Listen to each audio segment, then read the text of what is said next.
Hey guys, this is a video on scarcity mindset. I've been meaning to do this video for quite a while. I have spent a lot of time talking about fixed and growth mindset. I think that comes from the fact that I used to be a teacher and I started teaching when I was 21, and for like 5 years I taught college calculus, differential equations, just math. And the growth fixed mindset is very applicable to that context, and actually it came out from there, right? Carol Dweck, who coined the term and developed the theory about mindset, really was thinking about that context very specifically when she developed her theory. But in my practice and talking with my clients and my athletes, I have come to realize over the years that scarcity mindset is probably the most pervasive of mindsets, and it's also actually its consequences are very negative. One of the things that most of my clients and athletes really confront day in, day out, regardless of their specificity, regardless of what they're trying to achieve in their particular contexts, is time management. If you have a lot of things to do and you feel busy all the time, or even if you don't feel like you have anything to do, time management is a super complicated thing. What I do with my time, and that's basically life, right? Like, it's a very fundamental question. What do I do with my life? And in the most practical way, what most people what I realize that most people deal with is just distractions. Time management becomes distraction management, and because time management is poor, most of my athletes get into this scarcity mindset with time, and that trickles down to all their lives. I see that all the time. So I wanted to talk about it, give a little bit of a characterization, look at the consequences, like the behaviors that represent scarcity mindset, and kind of a final application on how to deal with this, and after understanding it, how to approach it differently and how to change it, right? And so let's go right into the meat of the thing. So the first thing that we'll do is review. I have talked about this before, but the first thing is to identify what is a mindset. It's a hot word that people throw out there, but I think it's important to identify it and define it clearly, because it's a very interesting thing. So a mindset, what most people understand as a mindset is an attitude. People are like, I'm in the right mindset. And an attitude is just an attitude, right? Like, it's just a present state of your being. I feel positive. Excellent.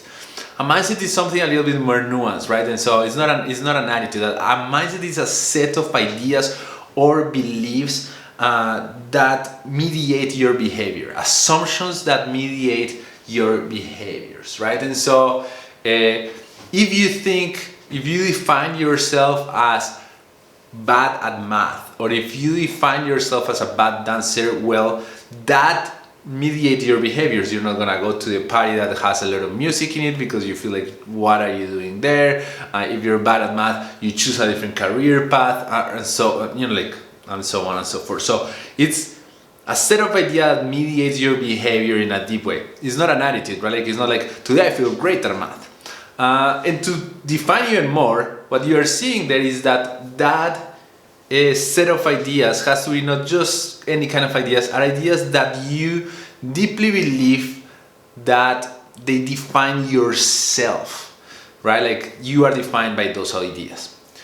Good, so those are the main three aspects, and there's a fourth one, which is kind of a consequence. It has to be proven. I don't have the research and the evidence here to prove it, but I'll still state it because I think it's true. And is that a mindset works bi-directionally. So, and that's the cool thing, is that your beliefs mediate your behaviors, but if you start changing your behaviors, they change your belief, right? Like, and so that bi-directionality is super important, because one thing that when you are, for example, in a fixed mindset, right, like, I'm bad at math, and you start changing your behaviors about it, then suddenly you become a math, and that changes your mindset, and it might change your mindset about many other stuff, right? Anyhow, so that is what we understand as a mindset. Now let's talk about what we think is the scarcity mindset, and I'm gonna follow Carol's Dweck model, like this is the most theoretical way to define it, which is when you define an implicit theory, which is the main, like the theory that defines that mindset in the most abstract, generalizable way. And then the consequence, like the theoretical consequences of that implicit theory. So the implicit theory of a scarcity mindset is when you think in a given context that there are not enough resources for everybody. And that in a personal way, it feels like you don't have enough resources. I'm gonna be butchering that word this whole video, bear with me. Resources for you, right? Like, and moreover, that those resources are not, they don't match your needs. So very easy to understand scarcity mindset if you think in terms of money, and that's when it was developed, and is when people think that there's the amount of money in the world is limited, and so that there will not be enough for you, and that when people get richer, that they're taking a little bit away from you, and you're always feeling scarce in terms of money, right? Like that is the definition. On the other side of this implicit theory, on the other side of the scarcity mindset, is the abundance mindset, which is when you believe that there's plenty of everybody, and you believe that there's enough resources that cover your needs, right? And so living in those two different mindsets give different behaviors, right? Like, so one thing is when you believe in a particular context that you don't have enough resources for the needs that you have. For example, people that is always trying to look for a caloric deficit because they're trying to lose weight, they automatically put themselves in a scarcity mindset mode, right? Like, just the belief, even if they're not in a deficit, but just the belief, and that has some consequences of their behaviors that we'll talk about it. But also, if you are, for example, an athlete, right? Like, and you think that you're not strong enough, that strength is not your thing. So how you're gonna behave there in the gym is gonna have some consequences, and so on. If you're a musician and you believe that you don't have enough talent in your ear, again, right? Like there's a limited amount of resources that you don't have enough to cover your needs. The abundance mindset is not like there are enough resources for me, there's enough resources for everybody, right? Like, I have enough of what I need. Good. So in this theoretical implicit model, this scarcity abundance mindset create two very different set of behaviors. And again, we're in theory land. I'll land all this in a second. We're in theory land, but we'll get there. So in the scarcity mindset mode, the goals that the person sets for themselves is limited goals, are goals that are always limited, right? Like, that are small. In the abundance mindset, the goals are big, dream goals, right? Like, the sky is the limit. Second, the responses in a person that has a scarcity mindset and a person that has abundant mindset are very different. So the responses of the scarcity mindset person are going to be fear-based. The responses for the abundance mindset person are going to be courageous responses, right? The scarcity mindset person sees effort as lack of resources. Any type of hardship is going to be a confirmation that you lack the resources that you think you don't have. In the abundance mindset, effort is understood as a necessary path to grow. The responses of the scarcity mindset are competitive and aggressive, in the sense that, like, since all you see is that when that person gets richer, my resources are less, then all your attitudes are going to be aggressive and defensive, and you have to get more. Like, that's where competition comes from.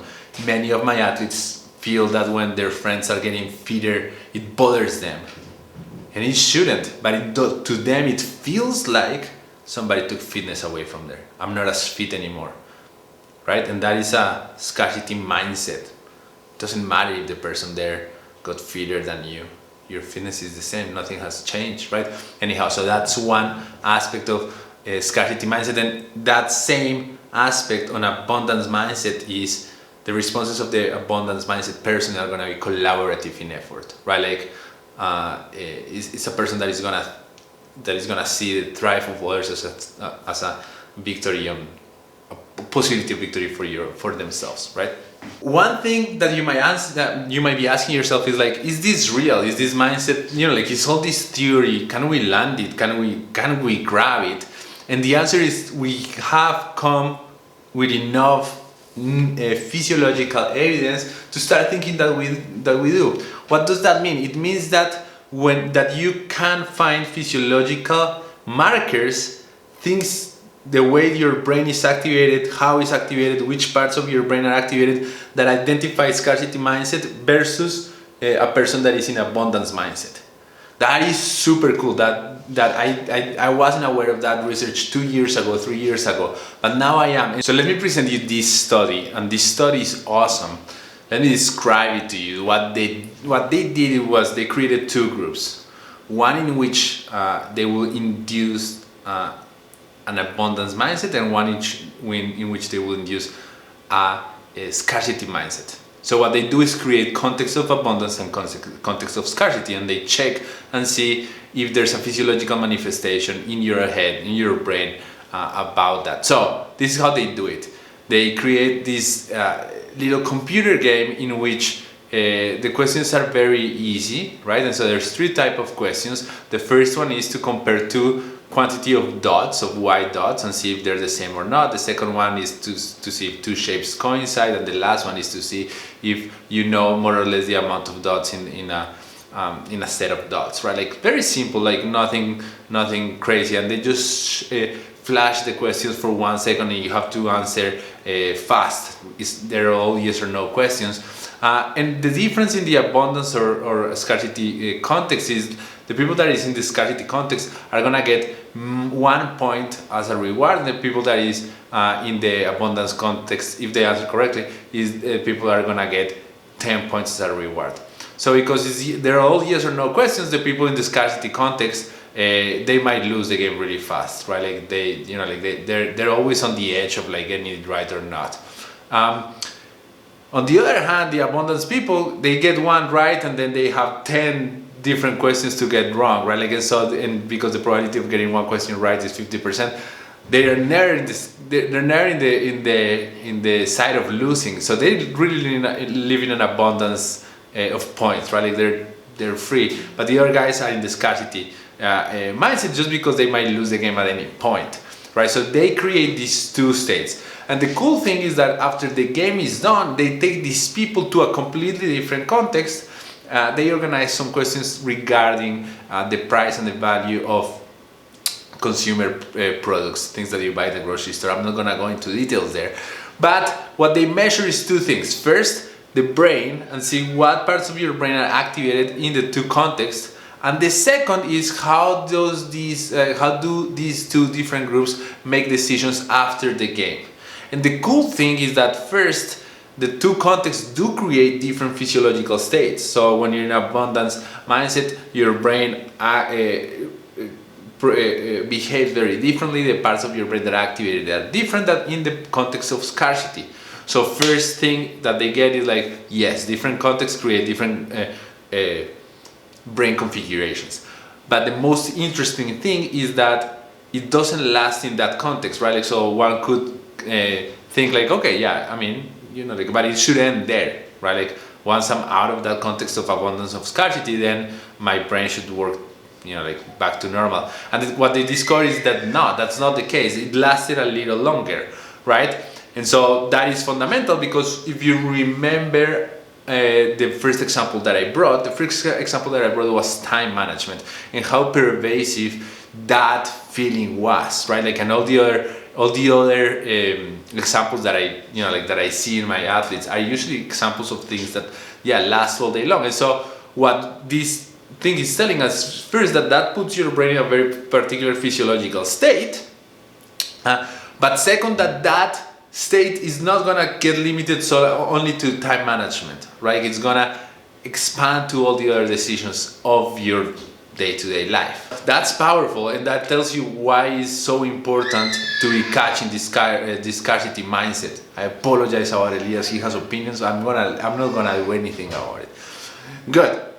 One thing that then it will be important to know is how can we identify what those behaviors are, right? Like we know how that the brain is in a different state. We know what you're thinking that gets you into scarcity mindset. We know what context creates that. But what we need to know is how does that manifest in behaviors? What are the negative behaviors that is creating? So that we can observe, right? Because you cannot measure your brain, and sometimes your beliefs are not very trackable, right? And so you have to learn what are the behaviors that manifest the scarcity mindset. And for that, I bring this book that is awesome. I will not make the effort to pronounce the name of the authors because they're complicated and I don't want to butcher them, but I will leave the reference down below, and let's explore what the different behaviors that these authors exemplify and find in people with scarcity mindset.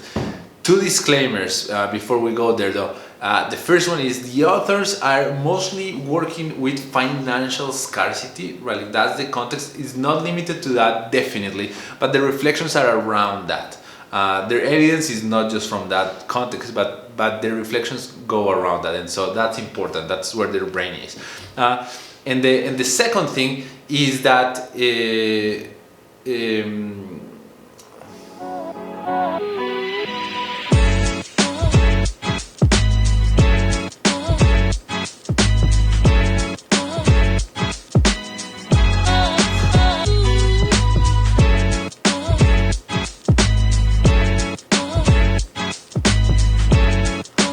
and the second disclaimer is that these behaviors that I'm going to describe do come from observation, from gathering of data, but they haven't been tested after the theorization. Not that I'm aware of. Maybe it had like the theory has been developed. I don't know if it has been tested, right? Like, so they had evidence to propose what they're proposing, and it's based on good research and so on, but they haven't tested their theory. I don't know. I haven't found studies testing this, but I imagine there are some now, and that I'm just not aware of, but just know that I'm not aware of them. Anyhow, let's go with it. So the first behavior is that of tunneling.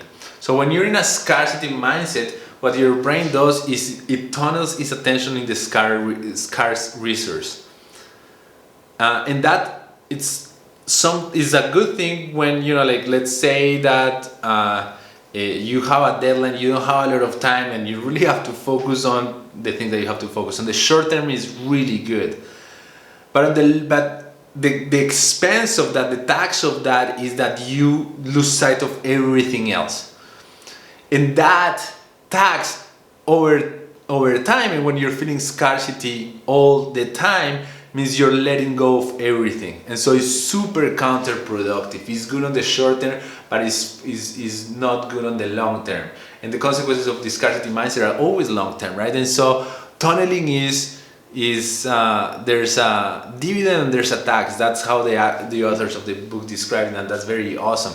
The second consequence of behavioral consequence of scarcity mindset is that of decreased bandwidth. So bandwidth is defined as thinking of the computational power of your brain.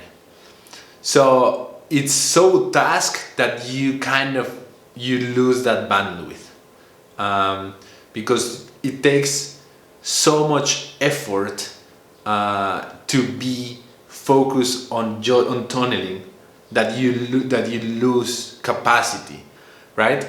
And so that decreased bandwidth is also how much can you handle in a day. So again, if we go back to the thing about time management, is you become less and less productive, right?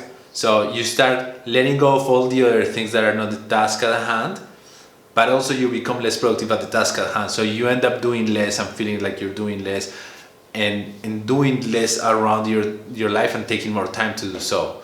And so it kind of like this decreased bandwidth is what reinforces the cycle of scarcity.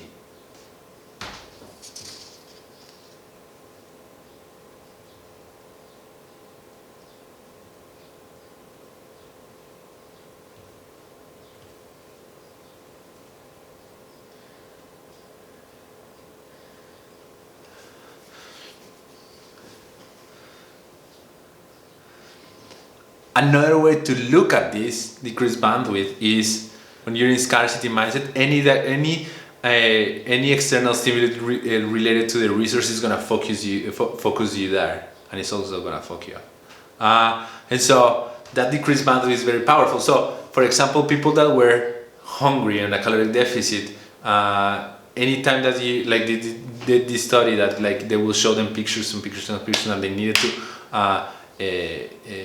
push a red button when they saw a particular thing. As soon as you show them a picture of a food, they will start losing the experiment in the game. They just couldn't focus. They couldn't push the button, and it was just because you showed them the picture of the food, right? Like it was an external stimuli on the resource that was scarce, and then you do that, and then you just focus on that. You cannot do something as simple as like look at another thing and push a button, right? And so that is a very powerful behavioral thing, and it's what drives that scarcity mindset cycle. And the last aspect might be very simple, but it's overvaluing the resource that is scarce.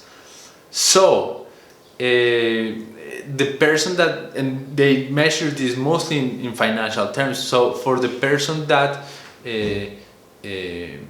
lives in financial scarcity, $1 costs a lot more than for the person that comes from an abundance mindset, and that has terrible consequences, because for example the person that values the dollar more will think that the cost of money is higher, and so naturally will accept higher loans because they make more sense, which is like a mean way of things working, right? Will be more willing to accept that, but it's also going to be more willing to accept less pay for your time, because the value of the dollar of each dollar is higher. So overvaluing the resource is common. The same thing happens with 5 minutes if you're thinking about the time management, right? Like, so for the person that I ask, for example, like, hey, it takes you 5 minutes to go away and meditate, and you really need that. Saying that, if you don't live in a scarcity mindset, you're like, yeah, it's just 5 minutes. But for the person that is living in a scarcity mindset, 5 minutes is everything, and it's just 5 minutes, right? And so overvaluing the resources is a complicated consequence, and it creates this set of behaviors. So those are the main 3 aspects that these guys see, and that you can see in your life all the time. So if you're always thinking about something that you don't have, that you lack time, you lack sleep, whatever, what you'll see is some mix of all these things happening. So here's the part in which I tell you how to deal with any of these 3 behaviors, and the main tool is to create slack. I'm gonna focus on the time management example. When I do this with my athletes, what I ask them is try to give up on doing some of the things on your day, and give each of those tasks that you're trying to do twice the amount of time that you think it will take you. Any project manager will tell you that that's a good idea, because we tend to be very bad at calculating the time it takes us to do stuff. But that's not the idea behind what I do then. The idea is that when you actually feel not constrained by time, your decision making and your processing is a little bit different, so you become more productive. And when you become more productive, you can do more in less time, right? So you're winning even more time. And that compiles, right? Because then you're gonna have more time and you can end up doing more stuff, but always keeping that slack. So it becomes also a virtuous cycle. It's the opposite, right? So you want to create slack in the system whenever you can. It's the hardest thing because it requires that you confront that fear response, right? That you don't have enough resources. It requires that you let go of some of the beliefs that you have, right? And so it's not easy, but it is kind of the opposite of what you want to do. But because of that, it's so powerful. I want to finish this video with this last thing, and is that scarcity mindset totally puts you, and this is the complicated thing, it puts you in the side of short term and in the side of the expedient. and an abundance mindset puts you on the side of the long term, and you know, like what is meaningful. And I'll tell you why. It's not free. It's not it's not a coincidence that carpe diem, live the day, or you know, like just focus on the present, comes from the same root carpe, carpo, ex carpo, scarce, right? Like it's the same root. And it because when you're feeling scarce, all you want to focus is in right here, right now. Make the short-term decision, and the short-term decision is always the easier one when there's less resistance. Try to get as much done. Don't stop the task until you have finished completion, right? Like, and that all leads to scarcity mindset. It's very counterintuitive. Like when all you can do is like live in this present, in this thing, and your tunnel vision there, you lose sight of the rest, right? And so abundance mindset puts you automatically on the side of long-term decisions. What am I trying to achieve? I have only, you know, like my time is not limited. For example, for my athletes, I always try to put them there. Like, you don't need to lift the heaviest today because you have 3 years. And in 3 years, you're going to have 900 lifting sessions. So what happens today is not important. Like we're gonna have plenty of opportunities. So that allows them, that view actually allows them to focus on what matters, not in what they feel scarce of, which is often success, right? Like a lot of people feel scarce with success, so they have to go and get it today. Try to get a win today, right? Like or whatever it is. Not that wins today are bad, no, of course not. But that is the final reflection, and that is what happens with scarcity versus abundance mindset. Anyhow, so create yourself some slack when you're feeling scarce. Create slack. Where can you find the system slack and put it there, right? Like instead of how can you cram more in the bag, what you want is how can I take out things so that the bag is looser, right? Like that is the trick. Anyhow, I hope this helps, and let me know, and I hope you like my cool slides, and if you like this video, share and subscribe, send it to your mom, and that is it.